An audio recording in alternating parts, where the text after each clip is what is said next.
Ang kalooban ng Diyos ay ang kanyang anak ay maging tao. Hindi naiiba sa ordinaryong tao.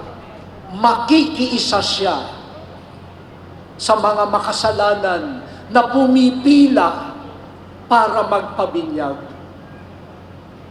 Hindi niya ikinahiya na makilala at makita na kasama ng mga aba, ng mga kinukutya dahil sila'y makasalanan.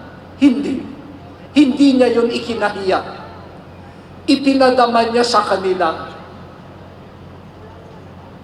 Hindi kayo naiiba sa akin. Nandito ako para maging kaisa ninyo.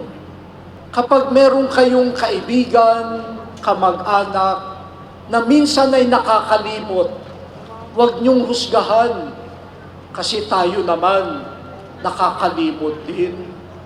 Sa halip na magalit ka, sabihin mo, okay lang yan, pareho lang naman tayo eh.